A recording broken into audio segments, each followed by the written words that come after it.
दोस्तों इस वीडियो में हम लोग ज्योमेट्री के कुछ ऐसे क्वेश्चन के बारे में जानेंगे जो कि मोस्ट रिपीटेड क्वेश्चन होता है, यानी कि लगभग हर साल इस टाइप का क्वेश्चन पूछता है, थोड़ा सा हेर फेर करके बदल देता है। मगर दोस्तों जो आपका लॉजिक, जो कंसेप्ट होता है, सेम यही होता है। तो चलिए दोस्तों देखते हैं क्वेश्चन क्या है। कह रहा है कि पी क्यू और आर एस, कह रहा है कि पी क्यू और आर एस त्रिज्या आर वाले एक वृत्त की दो समांतर स्पर्श रेखाएं हैं। कह रहा है कि एक जो है वृत्त है, एक वृत्त है जिसकी त्रिज्या आर है, त्रिज्या क्या है, आर है।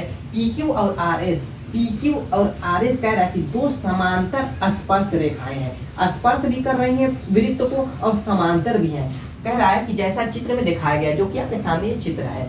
फिर क्या कह रहा है कि वृत्त के बिंदु T पर तीसरी स्पर्श रेखा, वृत्त का बिंदु ये T है, कह रहा है कि तीसरी स्पर्श रेखा QTS है, तीसरी स्पर्श रेखा QTS खींची गई है इस तरीके से। तो कह रहा है कि यदि PQ 32 है, कह रहा है कि PQ 32 सेंटीमीटर है और RS 12.5 सेंटीमीटर है, तो दोस्तों क्या पूछ रहा है, वृत्त की परिधि ज्ञात कीजिए। अगर हमें त्रिज्या मालूम हो गई तो परिधि ज्ञात कर लेंगे। क्लियर है इतना? तो दोस्तों यहाँ पे देखिए जो मेन पॉइंट है, अगर दोस्तों इस तरीके से दो अगर समांतर स्पर्श रेखाएं खींची जाए किसी भी वृत्त की और तीसरी स्पर्श रेखा इन दोनों रेखाओं को काटे, तो अगर हम केंद्र बिंदु से इस तरीके से एक ट्राइएंगल बनाते हैं, इस तरीके से दोस्तों ट्राइएंगल बनाते हैं, तो जो ये कोण बनेगा दोस्तों, ये कोण बनेगा वो 90 डिग्री का होगा, ये कोण 90 डिग्री का होगा। इतना तो पता चल गया। अब दूसरी चीज आप यहाँ पे देखिए, अगर दोस्तों दूसरी ध्यान से सुनिएगा दोस्तों, यहाँ पर आपको पता चल गया कि दो अगर समांतर स्पर्शी रेखा को तीसरी स्पर्श रेखा काटती है तो इस तरीके से बने हुए ट्रायंगल यानी कि जो केंद्र पर कोण बनेगा इस तरीके से, ये 90 डिग्री का होगा।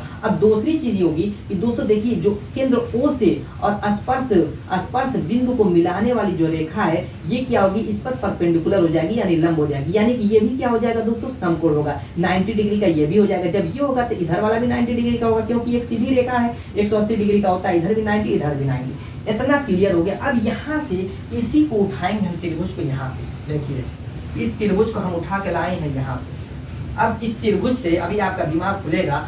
अगर आपको थोड़ी सी भी जानकारी होगी इसके बारे में तो खुद कहेंगे कि हाँ ये थ्योरम काम करती है। अब यहाँ पर कह रहा हूँ कि ये 90 डिग्री है और ये आपका लंब डाला गया है यहाँ पर इस पे T पे, और ये भी आपका 90 हो गया, ये भी। अगर इस तरीके का त्रिभुज हो दोस्तों और OT की लंबाई पूछे तो आप यहाँ से क्या कह सकते हैं कि OT का स्क्वायर बराबर ST गुणे QT, ST गुणे यानी कि ये लंबाई प्लस ये गुणे ये लंबाई, यानी कि OT बराबर आप क्या लिख सकते हैं, ST गुणे QT अंडर रूट। ठीक है, एक इस तरीके से भी निकाल सकते हैं। दूसरा अगर OT की लंबाई निकालनी है दोस्तों, तो अगर ये दोनों नहीं दिया, ये दोनों दिया हुआ है, तो इधर से भी आप निकाल सकते हैं। OT बराबर हो जाएगा OS यानी ये भुजा गुणे OQ यानी कि ये भुजा बटे में ये पूरी QS, ये पूरी वाली लंबाई यानी QS। यही थ्योरम आप जान गए। एक चीज और देख लीजिए दोस्तों, जो इसकी लंबाई होगी, अगर इस तरीके का फॉर्म बनना, इस तरीके का चित्र बनना, इस तरीके की कंडीशन बने दोस्तों, तो जो इसकी लंबाई होगी सेम लंबाई इसकी भी होगी, जो इसकी लंबाई होगी सेम लंबाई इसकी भी होगी। अब बताइए ये 32 है तो ये भी 32 हो गया, अगर ये 12.5 है तो ये भी 12.5 हो गया।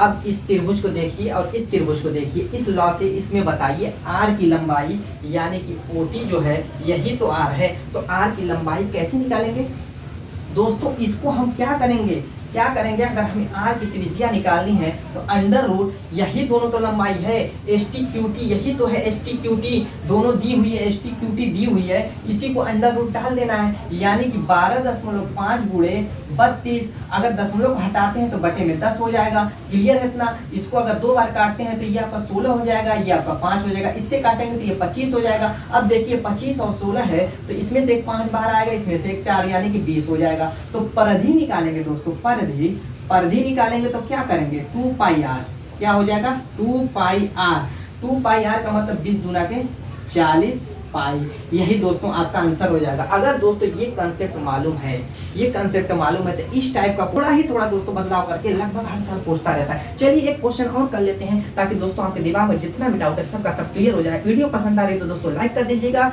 चलिए स्टार्ट करते हैं नेक्स्ट क्वेश्चन। दोस्तों देखिए हमारा सेकंड क्वेश्चन क्या कह रहा है कि दिए गए चित्र में, जो आपके सामने ये चित्र दिया हुआ है उसी को कह रहा है कि दिए हुए चित्र में ABCD एक समलंब चतुर्भुज है। ये जो आपका ABCD आपका चतुर्भुज देख रहा है वो क्या कह रहा है कि समलंब चतुर्भुज है, जिसमें AB CD के समांतर है। ये देखिए AB समांतर है CD के, यानी AB और CD क्या है दोस्तों, समांतर है। तथा कोण BAD कह रहा है कि कोण BAD यानी ये कोण क्या कह रहा है, ये वाला कोण 90 डिग्री है। उसके आगे देखिए क्या कह रहा है, तथा DC 10 सेंटीमीटर है। ये जो आपका DC है कह रहा है कि 10 सेंटीमीटर है। क्लियर है इतना।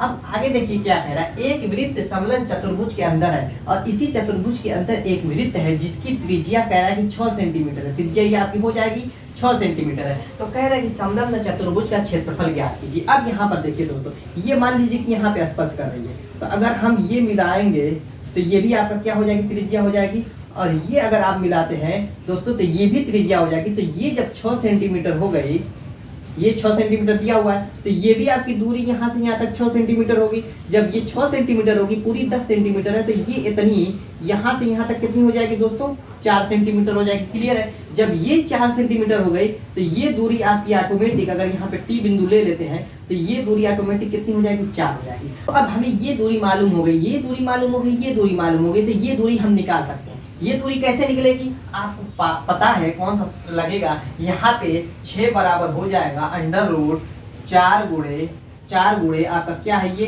BT। क्लियर है। ये आपका अभी इससे पहले जो क्वेश्चन किए ये ना सूत्र लगेगा, इसका बराबर यानी कि जो त्रिज्या के बराबर इन दोनों को रूट के अंदर करके यही सूत्र लगता है। अब यहाँ से दोनों तरफ का वर्ग कर देंगे तो ये 36 हो जाएगा और इधर आपका बचेगा 4 गुणे BT, यानी कि यहाँ से अगर हम BT देखें तो कितना हो जाएगा दोस्तों, 9 हो जाएगा। ये आपका अगर 9 हो गया तो ऑटोमेटिक ये भी 9 हो जाएगा, क्योंकि ये दोनों बराबर होते हैं जैसे ये दोनों हुआ था। अब यहाँ पे ये 9 हो गया तो ये आपकी कितनी त्रिज्या यहाँ से यहाँ तक दी हुई है दोस्तों, देखिए ये भी तो आपकी त्रिज्या ही हो जाएगी, ये भी आपकी त्रिज्या के बराबर हो जाएगी, तो ये 6 है। तो टोटल दूरी दोस्तों कितनी हो जाएगी, यहाँ से यहाँ तक 9 6 15 हो गई और ऊपर वाली 10 हो गई। तो अब यहाँ से समलंब चतुर्भुज का जो क्षेत्रफल का फार्मूला होता है, समलंब चतुर्भुज के क्षेत्रफल का फार्मूला दोस्तों जो होता है, चतुर्भुज का क्षेत्रफल बराबर होता है 1/2 गुणे समांतर भुजाओं का योग, यानी कि ये आपकी 15 दी हुई है, अब प्लस ऊपर की 10 दी हुई है। समांतर भुजाओं का योग गुणे ऊंचाई देखिए कितनी हो जाएगी, ये आपकी 6 है और ये आपकी 6, यानी पूरा 82 इसकी ऊंचाई हो जाएगी कितनी, 12 हो जाएगी दोस्तों, 12 हो जाएगी। क्लियर है। अब यहाँ पर इसको सॉल्व कर लीजिए तो ये आपका 6 बच जाएगा, ये 25 6 का 150 हो जाएगी। कितनी हो जाएगी दोस्तों, 25 6 का 150 सेंटीमीटर का स्क्वायर। तो दोस्तों इस तरीके से कितना भी लंबा क्वेश्चन दे देगा ज्योमेट्री का, अगर ये कॉन्सेप्ट मालूम है दोस्तों, इस टाइप का कोई भी क्वेश्चन रहेगा आप उसको आसानी से सॉल्व कर लेंगे। दोस्तों उम्मीद है कि आपको वीडियो पसंद आई होगी। मिलते हैं इसी धमाकेदार ट्रिक के साथ अपने नेक्स्ट वीडियो में, तब तक के लिए बाय।